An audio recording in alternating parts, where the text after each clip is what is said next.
All right, guys. Hello. Happy Sunday or wherever you're at. Sunday, the 12th for us, 7 p.m. Eastern Standard Time. I think with all the information that's potentially out there with the uh, signals or non-signals in the market, wanted to give everybody uh, an opportunity to meet a lot of other experts that we have at Alpha Beta Report. And as we get started, I'm going to introduce a number of them. Now, some of you guys know Justin, who visits the War Room multiple times per week and drops some macro data. He is unable to make our meeting tonight, but the thing he wanted to share with you, and he'll be on, he'll drop in tomorrow morning, he said, is that OPEX is this week.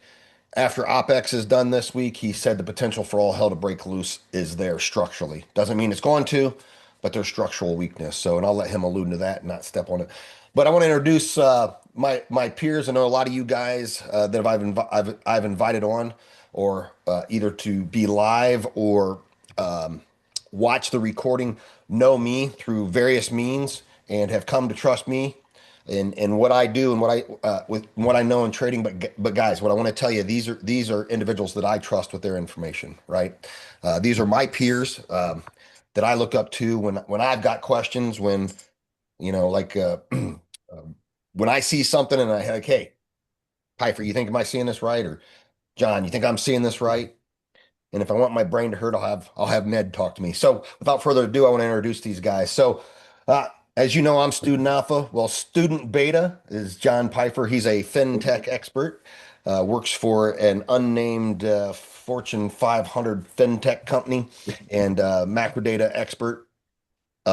We have Ned Allen. He's our thesis expert. When you're looking for building thesis a year and out, he provides information that hedge funds will pay a lot of money for his research, right? That's the type of information that he puts out. And holy cow, has he been accurate recently with the number of theses he's put out. And last but not least, Crypto John. Uh, Crypto John, a lot of people know about my education level as a research analyst. Well, guys, John has that exact same level certification I have. Actually, John and I went to school together. Now, the funny thing is if you look at our scores, and if you know anything about the CMT program, they pride themselves on the fact that 80% of people can't pass their level one exam, and the remaining 20%, only 40% can pass that. And they pride themselves on it. It's on their website. Well, I take a lot of pride in the fact that I passed that. And matter of fact, our scores were damn near identical. We did a lot of studying together. But here's the funny thing. Go ahead, tell them, John. What didn't you use? I didn't use the book. We took the exam, and I after the exam, like I was puzzled. I'm like, holy cow. Do you think some of those questions come out of the book? And John's like, what book? I'm like, how do you not know there's not a book, John? He he passes exams without a book, guys. That just tells you how smart this guy is. But beyond that, I want to brag on these guys a little bit. Again, like I said, these are my peers in the industry. I've worked with them for a long time. They're very good at what they do. Uh, Student Beta, when I met him years ago, was very good at doing flywheel options trading. John, what were you generating on a part-time monthly basis, like $4,000 to $5,000 doing the flywheel? Yeah, on like $100,000 account, I was anywhere from $3,000 to $5,000 a month. Yeah, and we'll be teaching those strategies. Um, and then uh, Ned, your thesis is just you've nailed it. What was that, 2 years ago you put out the UAV thesis? Yeah, it was uranium and UAVs, and then this Man, year was infrastructure. yeah. So So, and he's long-term forecasting this stuff, and man, he's definitely hit the mark there. And then a lot of you guys know me from building small accounts into large accounts, and I want to give Crypto John an opportunity. Everybody knows how good a trader I am. I mean, I'm the one out there in the public eye, but I would honestly say that Crypto John's probably better than me, guys. When it boils right down on head to head, um, we both build large accounts. But John, tell them what you did back when we did the small account challenge with crypto. This to me is more impressive than what I've done, guys. What Yeah, so what when were we did that you able small to do? account challenge, Mhm. I wanted it to be relatable. I wanted it to be something that people could actually use. And so I challenged myself so that I would only spend an hour a day, a maximum of an hour a day, looking at charts or making trades. And I would do everything from my phone. So I'd only trade on my phone. So over the course of 4 months, I went with mostly trading Ethereum futures. I dabbled in a couple of other crypto tickers, but I started out with $100 account and grew it to $30,000 in 4 months. 1 hour a day, strictly on my phone. What were those numbers again? Start out with $100 and it ended up what? 30,000. 30,000 in 4 months. Mhm.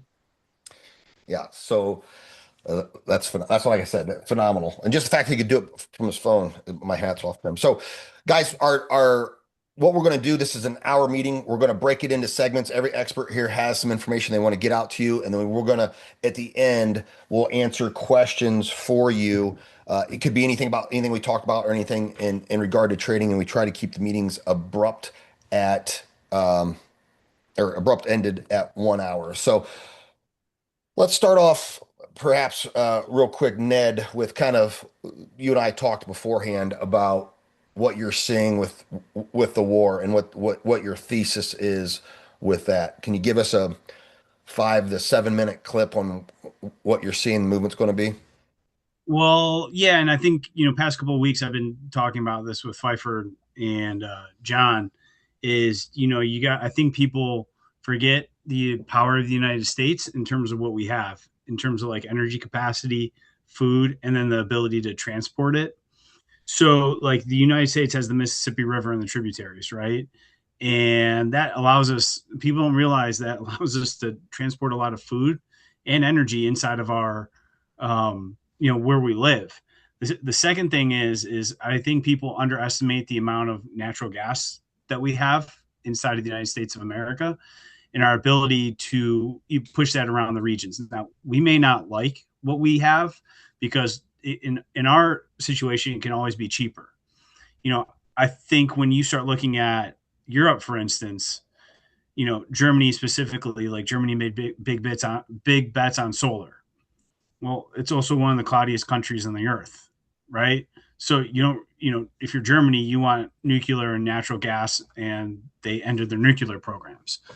So when you start looking at it and you want to predict like, oh, it's all this, it's all that. Okay, well, it still comes back to energy, food, and transportation. And one of the things that Trump did is he dropped the Jones Act.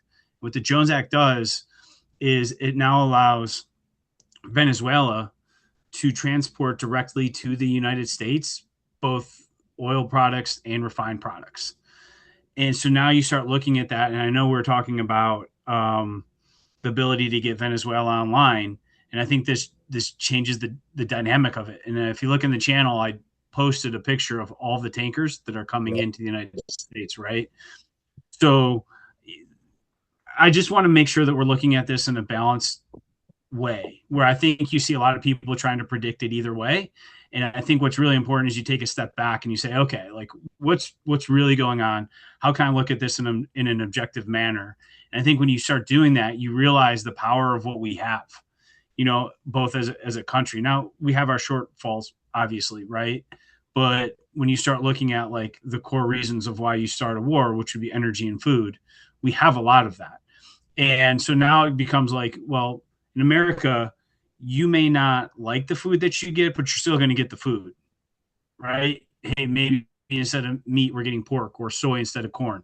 But there's a lot of other countries that just don't have that at all, And so I'm looking at the United States as more as like a bend, whereas like Europe can physically break, like just not having enough. And they're reporting gasoline shortages in Europe, China, Ireland right Asia, now. Ireland's having a crisis. Ireland. Right, Korea. So I just think when you look at it now, do I agree, disagree? That's not what I'm talking about. It's more about, okay, like where are we and what does that mean? And then that goes back to like, okay, well, now how do we make money off of it? And so you have to be objective when you start looking at it that way. I think that's just super important to do that because, I keep on posting in my channel prices in the United States for natural gas versus prices in Europe. I think that tells you everything, right?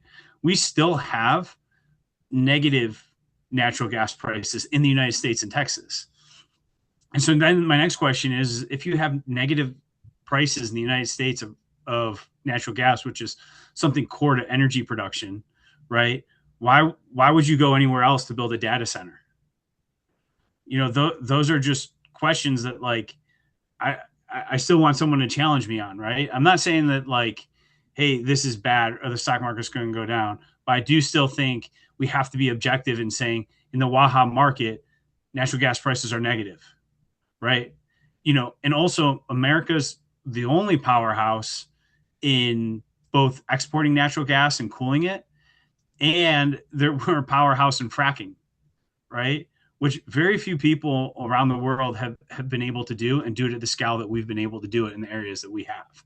Right. So I just, again, I think these are important points to take in as we're going forward. So that's my quick 5 minute Yeah. So synopsis. what I think is important for everybody here to understand, because everybody's here for different reasons. We have long-term investors, we have swing traders, we have day traders who are just trying to pass evals in funded accounts. But regardless, the things you need to know, guys, is as you make money, you want to roll that money upward and where you're not risking your money as quickly by day trading or leverage trading, where you're putting it into short swings and then from short swings getting it rolled up into longer term thesis plays that are aristocrats and dividend payers.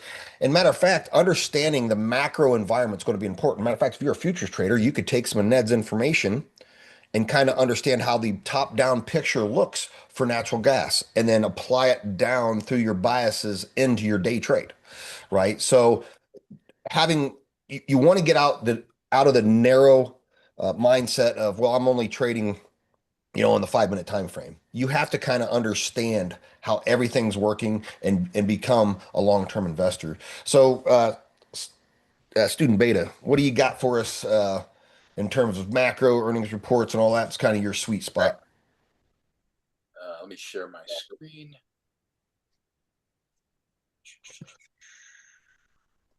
One second.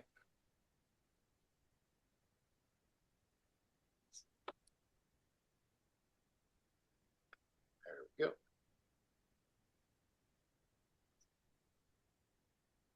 All right, you see this? Yes, sir. Okay. So this week, from the economic calendar, the only real catalyst here is PPI, and I just wanted to sort of revisit what we saw last week.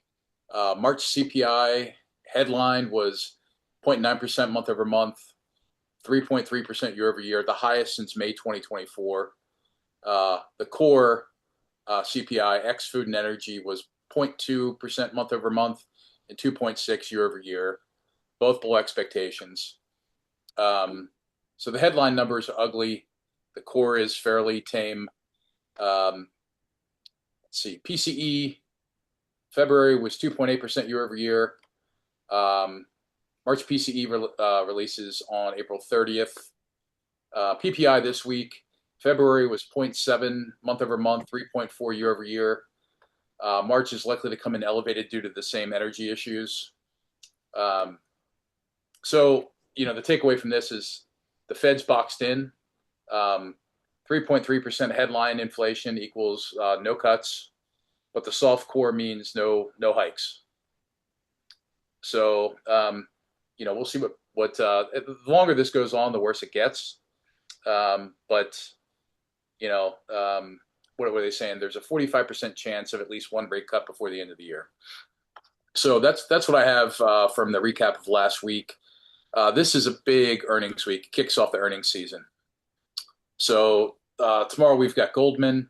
It's largely the banks and a couple tech this week. So we've got Goldman on Monday, JP Morgan, BlackRock, Citi, Wells Fargo, and then Morgan Stanley, Bank of America on Wednesday. The two I'm looking at from tech are Taiwan Semiconductor and Netflix on Thursday. So this will be the start of earnings season. Things get ramped up from here, and you'll start to see big tech reporting at the last, I'd say, week of April. I know, Sean, you talk about the oscillators quite a bit. Right. So last week, I posted in our Discord that we were going to see a reversal, and sure enough, we went from about 55 to 39 on the Nasdaq McClellan Oscillator. But you know what surprises me about that? The Nasdaq itself didn't drop that hard. That's the No, crazy no, but it's the advancers versus the decliners, right? climbers. Right. It's the breadth of the movements in the market, and I'll get to a couple. Let's see, oh, just my trading view. Uh, Sorry, I was distracted there. Um, yeah, so it's the net advancers versus the net decliners, and you'll look at charts like Amazon, and you'll see, oh, okay, why was the Nasdaq up or not? Not as bad as we thought it would be. It's because Amazon ripped through the roof, Hmm. right? You've got a couple that are up big, and then you've got a number of them are down, right, on the tech Right. side. And I'll get to a few of those in a minute. But for those of you that don't know much about the oscillators, this is good for predicting, market swings once we reach these overbought or oversold levels. And the further we get into overbought and oversold territory, the further that rubber band reflex happens. So the more you pull back that rubber band, um, the more the move goes in the opposite direction very quickly. So um, we hit that pretty well, and I'll get to a chart where I started working on a indicator in TradingView that we can use to see this more real time. It's a little off. I'm tweaking it with Claude, but let me stop this share and I'll go to TradingView. All right. You have too many screens, John. I know. I've got 4 monitors. Are they 32-inch monitors? I've got a 49, 234s in my iMac. Nice. All right. Okay. So I'll start with the indicator or the sure what this is going on. So this is the indicator of that bill. This left is the NASDAQ, the right is the NYSE, and this indicator down here shows the NASDAQ McClellan Oscillator below the NASDAQ chart, and we've got the New York McClellan Oscillator below the NYSE chart.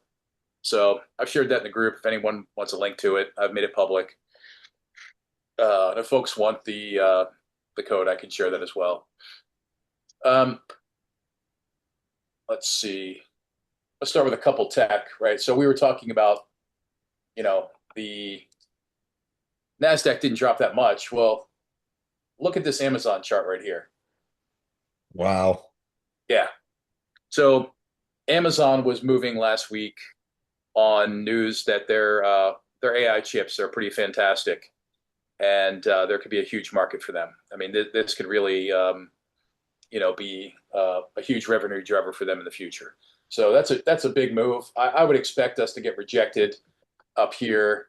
Again, I'm not trading this. I'll hold this long, and I've held this for a long time. But I would expect us to get rejected near these highs if we make it there. But given the current situation with lack of a deal with Iran, I think we're going to go from risk on to risk off. And are Amazon servers at risk? They're in the Middle East that Iran's talk about hitting. Um, so all of the big tech companies have data centers and offices. I mean, pretty much every tech company has an office in Israel. That's where a lot of fraud and risk is done, right? They're really good at those things. So, yeah, I mean, that's definitely true. But the thing about Amazon and the other big cloud providers is they have a ton of redundancy. So, and like Ned said, we're safer to build data centers in the U.S. right now. You've got easy access to energy, and there are missiles flying everywhere. Not yet. So, Amazon is one that really was kind of keeping NASDAQ up last week. One that I wanted to talk about was Cloudflare. And for those of you don't know what Cloudflare is, ticker is net. They do a bunch of different things like denial of service, DDoS prevention, content delivery networks, security for most of the big tech companies. They're probably one of the best providers. Um, so you see this move down, and Friday it got hammered. We saw a move from 195 down to 166. Uh, this came on news that Anthropic released AI agents, which really hit the software market pretty hard, especially software as a service companies. So the thought is that agents will reduce the license costs or the number of seats that companies buy by deploying agents rather than having people sitting in seats. Um, I think Cloudflare got caught up in this kind of erroneously. Adobe and others are probably more susceptible to this, but this is one I'm looking for a deep discount. I would really like, and people may think I'm crazy, but I've done this before. I'm waiting for that throwback to around $90. It's a kind of a confluence of this uh, anchored VWAP and the April 2025 low. That's where I'm targeting my entry. Put those skunk orders in, and sometimes they get filled. So you're looking to buy around 90. What type of stop loss do you think you'll have on that? And then a Uh, potential take profit. so I would probably hide down here below this low right here. Let's call it 85. Okay. This is one that I'd like to hold longer term. I've traded this on and off for years, and unfortunately gotten stopped out a few times. So you had mentioned something else that kind of fits into what I was just talking about. Don't Yeah. give away my secret. Don't give away my secret. Oh, okay. I, Yeah, I but won't. it fits in your thesis. We got to keep everybody suspensed in their seats. Yeah. So IGV, which is the iShares expanded software sector, this one's taking a beating, and you see the same pattern. Uh, Sean pulled this up and sent it to Mhm. me. You see that sell off the last couple days. Um, was it Tuesday through Friday? And Sean asked me, where do you think it bottoms out? I think it bottoms out here right in this $68 to $69 range. And Sean had 68 to 70. So Yep. that's pretty close. So this is one I'll keep an eye on. Let's see. I don't want to take up all the time. Ned and I talked about this last week. I was in TAN, the solar play, for quite some time. It kind of stalled out. I parted ways with it. Shit. I had a trade plan on here. Let me go ahead and throw this on real quick. I'm not sure what happened, but this is the anchored VWAP from the IPO here for TAN. So I'm looking for a close above this anchored VWAP. Kind of hide below here. No, not there. Um, below the anchored VWAP. I want to close above it, and you could get a nice $10 move out of this. Um, you know, and the I guess you'd call it the headwinds for solar. A month or so ago was the cost of silver, copper, and other materials that are needed to produce solar panels. That's kind of subsided a little bit, and I think with the impending energy crisis in a lot of places, um, solar could be a pretty good play. I don't want this to take profit up here. I'm looking to close this out right around the anchored view up here. Um, Sorry, I don't know what happened to my trade plan. Let's see. There's a couple others. UnitedHealthcare. Good news last week uh, with Medicare payments expanding in 2027 by like 2.7%. And that was something that was killing a lot of these insurers. If you look at this chart, you see this this recent low anchored VWAP and the recent high anchored VWAP right here pinching, right around that 306 mark. We were up around 311, 312. I think if we close above these candles, with a stop loss just below these wicks, there's a huge upside. And I've had this gap fill here for a while. This could be a pretty significant swing trade here. Let me just move that. But you look at the volume profile edge here, there's nothing there. Right. And And as look, quickly as look at all the support underneath by that volume profile shelf on your trade plan. Yep. Yeah. So, I mean, this is one where you could use a trail stop. But this one's gotten beaten up pretty good. And I'm not sure what all of these random Oh, it's lines are. somebody else marking on their screen. It'll come off when your share stops. Let's see, what else? Two others I was looking at. Discount buys, Microsoft. And we're right here. Yeah, Microsoft's attractive. Close to that April 25 low. I think we're going to go lower.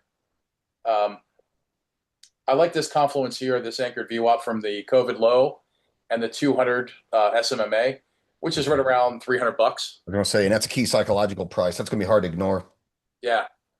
So again, I'm waiting for the big kahuna to hit and trying to load up on some of these good stocks that I've owned, but have lost in take profits previously. The other one to look at is Tesla.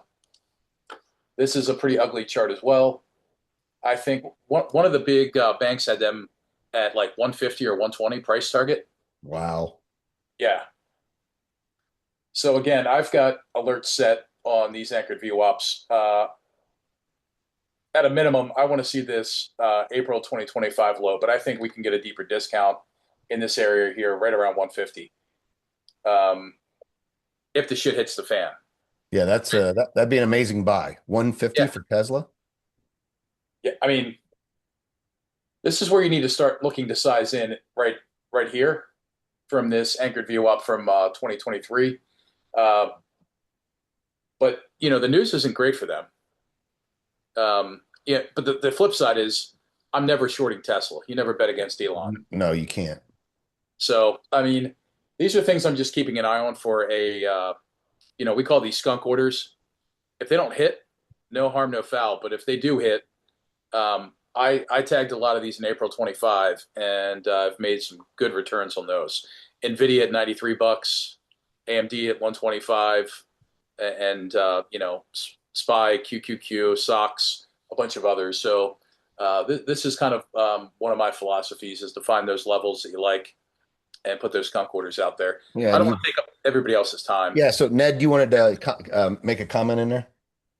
Yeah, just be careful with UNH, especially if the Democrats come into power during the midterms, because that's going to be a big push for populism, and those insurance companies are going to be tough. They're going to be tough plays under that direction. So they just got I think it was like a 2 to 4% bump or something like that, and Medicare, Medicaid spending. So that led to the rally, but I would caution just with populism on the horizon, because remember, we're in 7 months out of the midterms. Mm-hmm. So if there's a Democratic push, I'd just be careful with some of these names. Yeah, that's a good point. Sure. But if you look at these gaps, they didn't take very long to form, right? And as quickly as we've got to overcome these recent highs. If that doesn't happen, this trade's not going to materialize. Mm-hmm. Well, remember, I mean, but that velocity down was the CEO got shot, and then Trump came after him, right? So I think and they had some accounting issues as well. Well, yeah, the DOJ. So I go back to populism. It's the DOJ, or was it the DOJ was investigating them for not paying out claims, which was the big thing. And I don't know if that's been decided yet. So if they come down, they could. And this is why I just mean be careful with the populism narrative if we move forward in these spaces. If the Democrats get in and Trump decides to play ball on some of this stuff, I mean, just careful. That's all. Yep. So, guys, again, I've already introduced him before, but don't let his name fool you. Crypto John. John came into ABR to lead our crypto stuff, but he's just a savage trader in everything he does. I mean, obviously he specializes. He's an egghead when it comes to crypto, but day trading is very good. Swing trading is very good. And like I said, he has the same education level that I have. So what do you got for us tonight, John? Got a lot of nerd stuff tonight. So before I bring up the charts, Sean knows this, but I just want to warn everyone that's new to seeing me chart stuff. My charts get messy. So I promise I'm going to make this stuff make sense. I want to talk about Bitcoin tonight, predominantly. And I'm not going to take too much time on the nerd stuff, but there is a concept that I want to introduce for those that haven't heard of it and address how it relates to Bitcoin for those who have studied this before. That concept is cycle harmonics. So I'm going to pull up a chart here real quick and go over the concept and then look at Bitcoin. So when we talk about cycle harmonics, what we're talking about is the idea that we can see in every asset class that there are specific cycles that take place that impact the price movements of assets. When we look at commodities, we look at thing like wheat futures. It's easy to attach cycles based on harvest to things like wheat futures, right? But every commodity, every asset class that we look at, there are harmonics that affect the price action, the price movement of those particular tickers. And all we're looking for is what is causing the peaks and the troughs, right? We're trying to predict where can we enter and exit that is most profitable for us. That's the whole point of technical analysis. There are multiple things that will cause cycles to occur. There will be the dominant cycle that'll occur in an asset, and there will be smaller things that have perhaps faster cycles that interact, right? And so you can observe these over time, and you can see how they interact with each other. And when an asset has become mature enough or old enough, we've been trading it long enough, you can start to apply math to these cycles and predict peaks and troughs, highs and lows, based on those harmonics. Bitcoin has reached a level of maturity that there's some really interesting analysis being done on the cycle harmonics. Now, being crypto, the drivers, the catalysts behind price movement for crypto are very different in a lot of cases than they are for traditional asset classes. And so it's really hard a lot of times to nail down what might be driving these cycles and what might drive them or change them in the future. So understand this is all very speculative, but I find the math really compelling and really interesting, and that's guided a lot of my opinions on Bitcoin for the remainder of 2026. So I want to review a little bit of history of Bitcoin first. And so when we go back to the low, and it's kind of hard to see because of how long ago this was and how low the price was here. We go back to the low of Bitcoin in 2015. From the time that we had a new low in our cycle to the next all-time high, when we ran here to the new high in 2017, it was exactly 1,064 days. From the all-time high in 2017 to the low in 2018, it was 364 days, 1 year. From the low here to the next all-time high, it was exactly 1,064 days. From the high in 2021 to the next low, it was exactly 364 days. That's incredible. Does anyone want to guess how long it took to reach the next all-time high? Yeah, that's crazy. Again, it was exactly 1,064 days. So this is not magic. This is just the harmonics of a particular cycle at work. There is a lot of debate and a lot of speculation about, okay, what actually drove that specific correlation, that cycle, that, precise length of time for each of these highs and lows. I'm less interested in debating what caused this. I'm more interested in how we can use this to make money, right? But the fact of the matter is that Bitcoin has established a very consistent cycle. In some regards, the cycle that we've been involved in most recently, this big bull cycle that we just came out of, it felt much more compressed. It felt much faster in some regards than the cycles before, and that really had to do more with how close we were to the halving event in Bitcoin, and how fast we moved after the halving. The halvings in the past, we tended to have a lot more sideways action after those before a big run up. This time, we traded sideways for a relatively short period of time before we had our next big spike up. And so it just felt like it was moving faster. But in the end, math proved out we weren't. Math works, right? And so based on this cycle, we would anticipate that our next cycle low is going to occur in October of this year.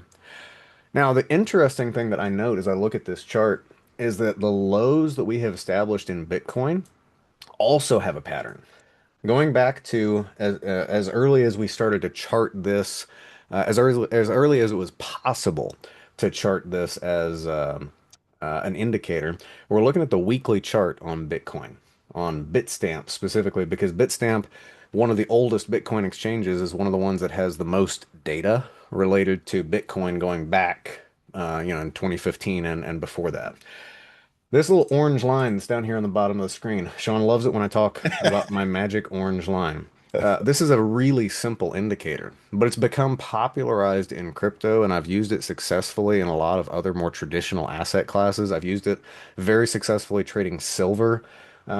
We call this the pi line. This is a 314 period moving average. So in this case, 314 weeks of data are represented in that orange line.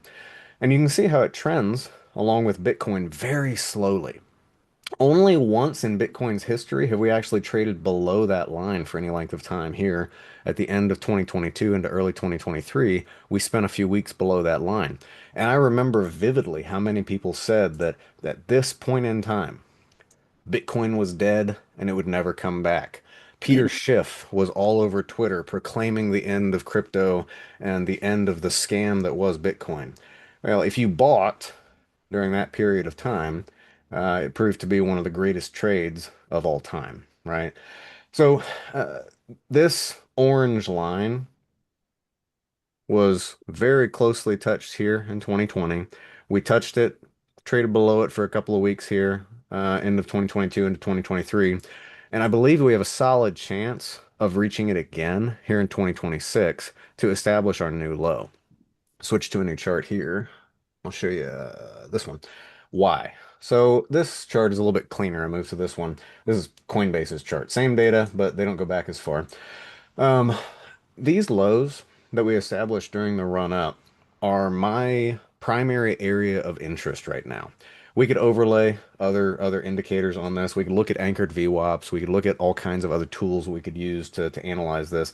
And we will. We'll look at my messy chart in a second. But these lows stand out to me as being a solid area of interest for a couple of reasons. The trading activity here, we were surrounded by numerous catalysts, numerous things going on, new crypto ETFs, there were geopolitical tensions, the war in Ukraine was escalating, there was all kinds of speculation, all these catalysts driving into the market. We established these lows with reasonable volume, and since that time, they've held up really well, but we haven't actually tested them yet, right? We haven't tested, anything more than the moving average, which we broke finally just after the all-time high, the 50 period moving average we've been watching. That's really the only test, so to speak, of these levels that we've had so far. So we're due to test these lows. Any technical analyst is going to tell you when you look at cycles, you try to predict areas of support and resistance, you look at the past lows that were significant as areas of support beneath. Well, these are the next logical areas of support for us to look at. It just so happens that they correlate really strongly with two key things. Number one, the magic orange line, and number two, a really big round number. $50,000 is a big round number. And as silly as it sounds, the psychology of trading leads big round numbers to be significant in trading.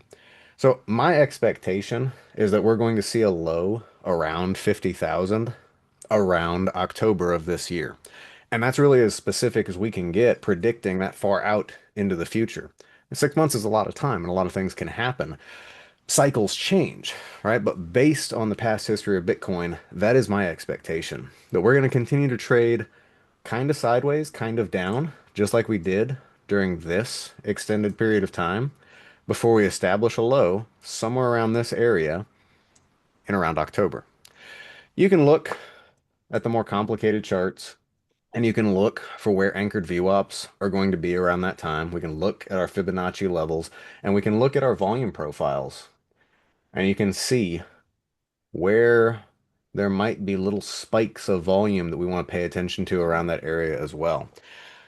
There are a million different analysts out there looking at Bitcoin making their predictions, but I think that there is a consensus around the cycle harmonics being really strong, having been proven out over 3 full cycles now, as well as this particular area being of interest to not just a lot of individual traders, but a lot of institutional traders.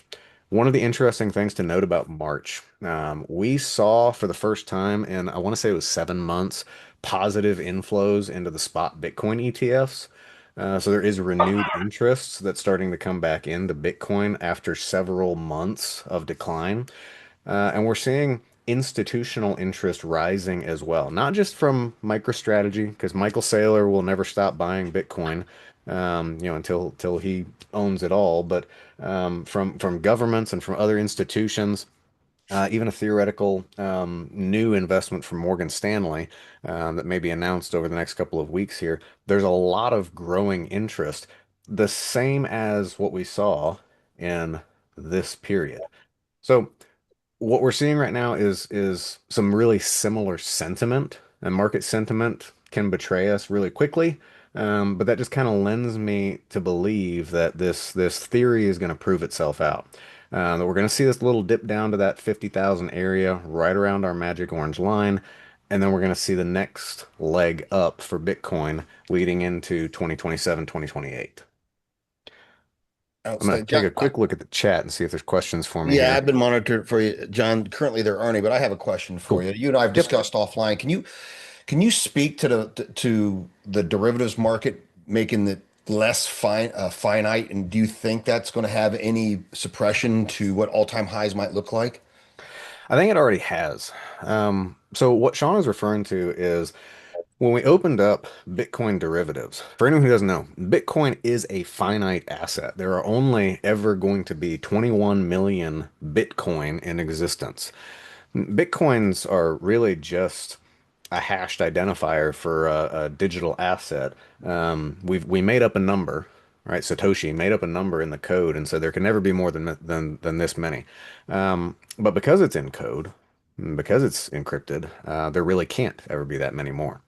What derivatives did with the extension of those as a paper traded asset, if you will, is similar to what we did with silver.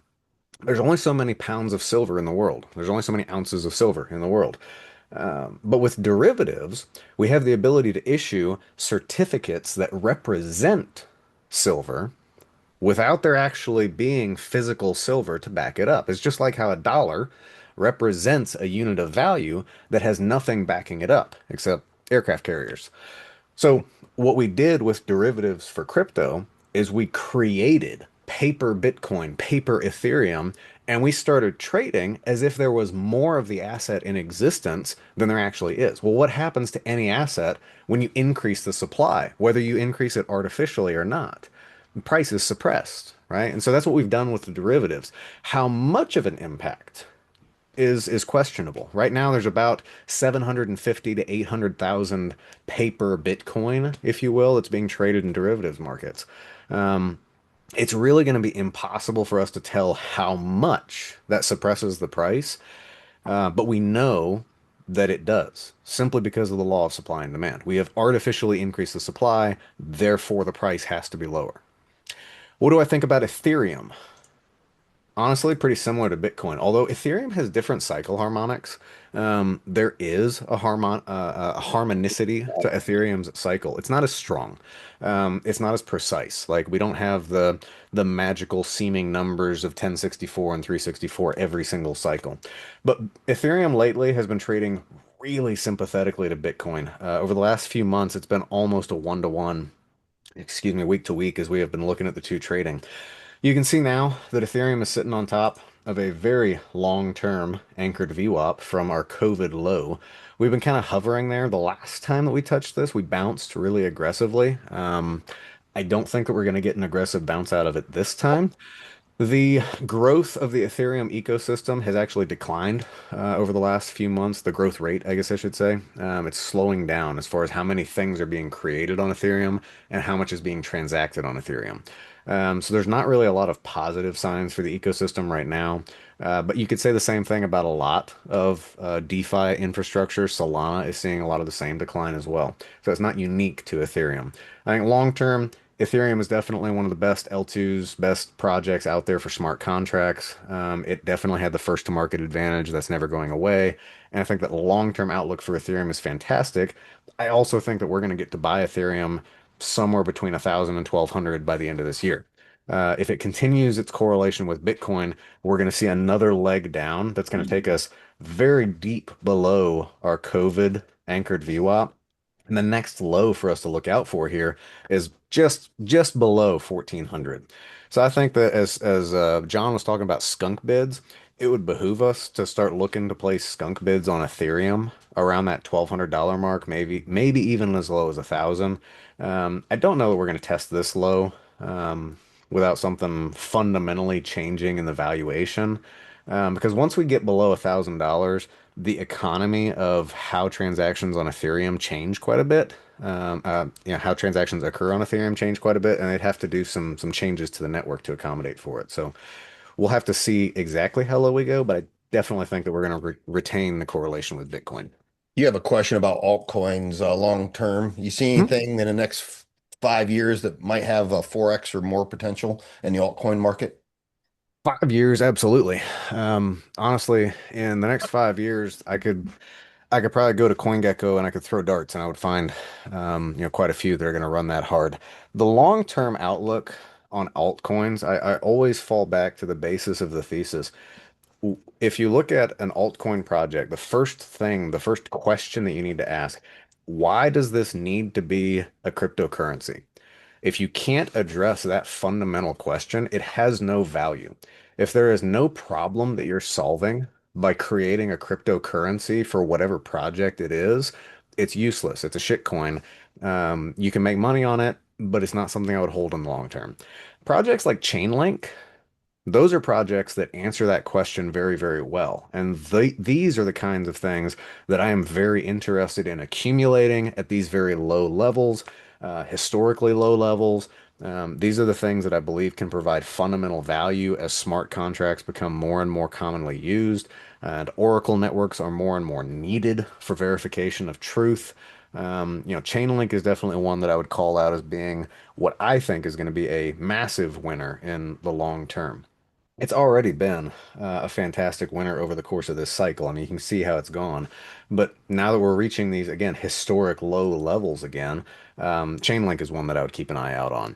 Ethereum itself, I think, is going to have its day as it continues that correlation with Bitcoin. If Bitcoin runs to new highs, Ethereum is going to as well. I mean, the value proposition behind Ethereum is still extremely strong. And if Ethereum runs to new highs, you're talking about at a minimum a 3x over whatever period of time that we're talking. If we manage to pick it up, like I was saying, between 1,000 and 1,200, now we're looking at 5, 6, 7x, right? Again, 5 years is a long time, and I'm sure that there's going to be new projects that emerge during that time we haven't even heard about that are very interesting. My focus is definitely going to be on projects that center around data, the efficient movement of data, and the efficient verification of data. And in my mind, Chainlink kind of leads the pack among those. Outstanding.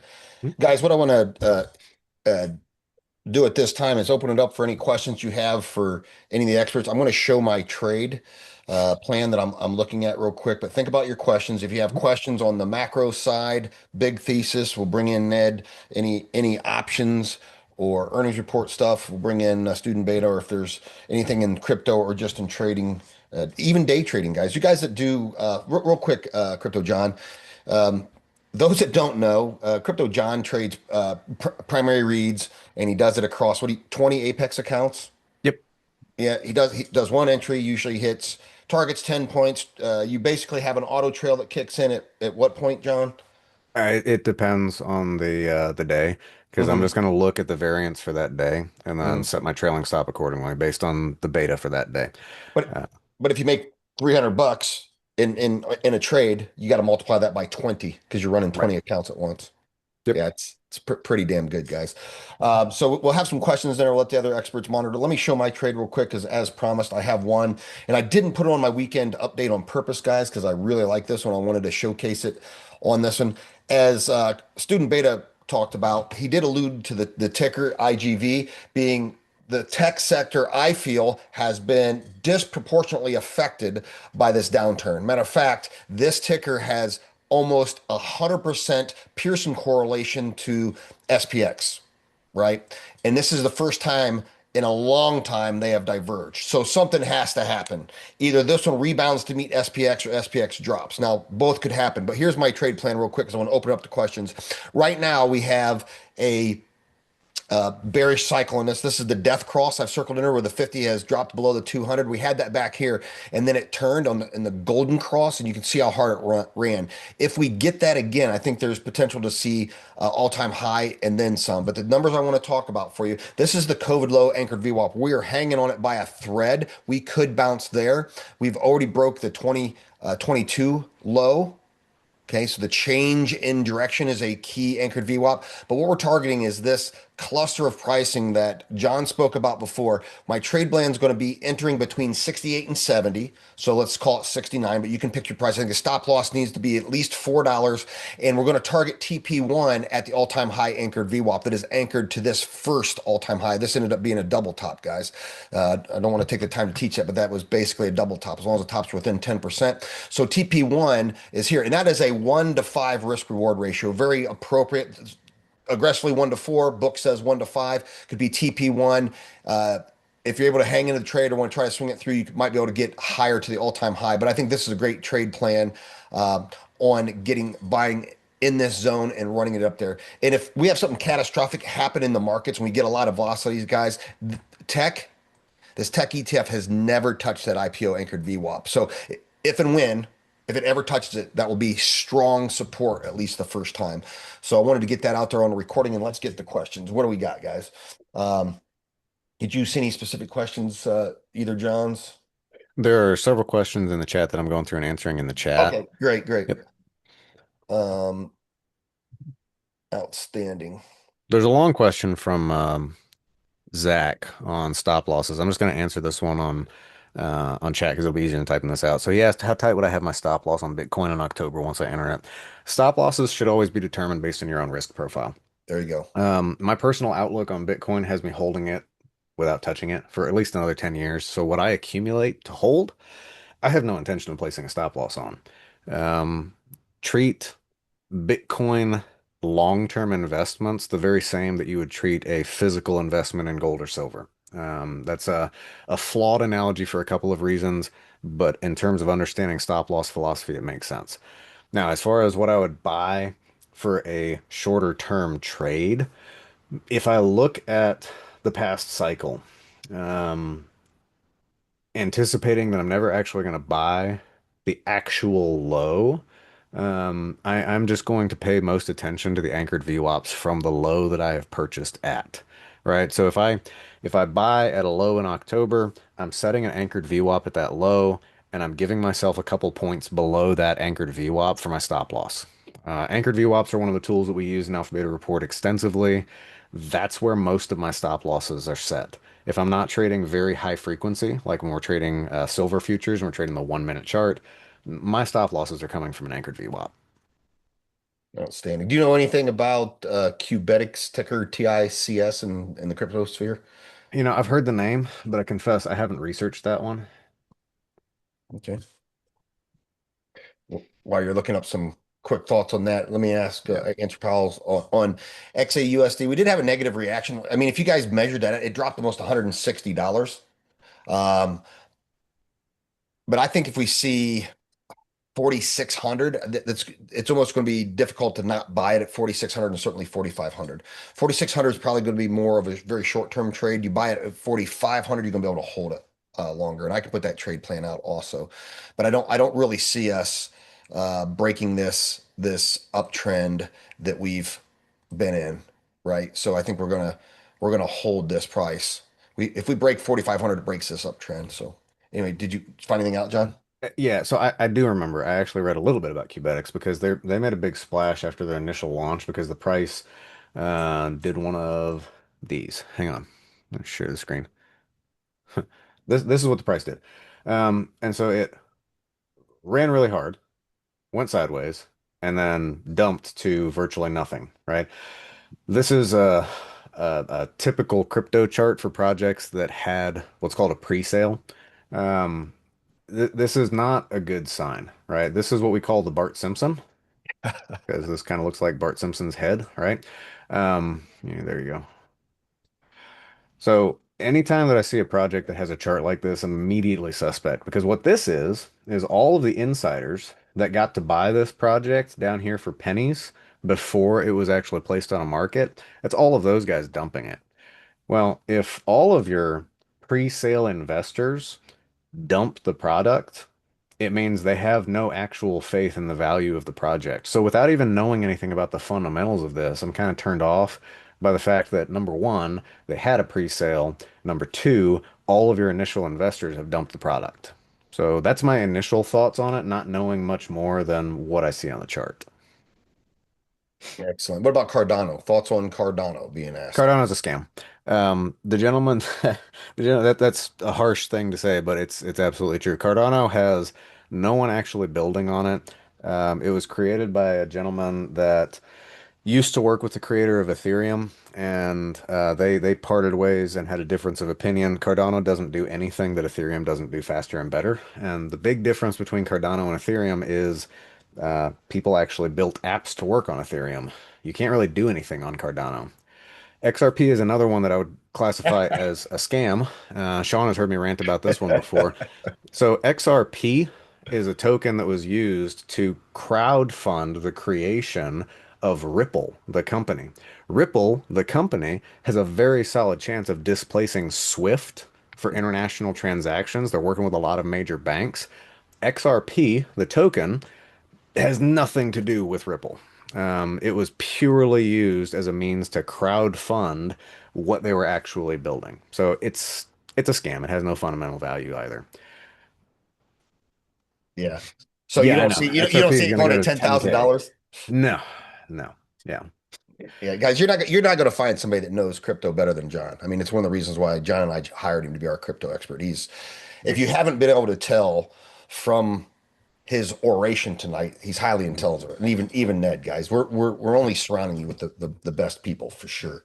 Yeah. Um, One you know, last question I yep. missed on Tau. So Tau is related to Bitensor, if I'm remembering the name right. It's a big AI related crypto project. That one I'm actually really interested in. I don't know enough about how it works to really give you an opinion on what I think the valuation should be. But it sounded extremely compelling when I read about it last. At the time, I just didn't have anything that I wanted to move around enough to invest in it. But that's definitely one I've had my eye on. And as AI continues to develop and the intersection between AI and cryptocurrency becomes more of a thing that we can actually build on as something that has value, projects like that, I think have promise. Crowdsourcing, crowdfunding AI models.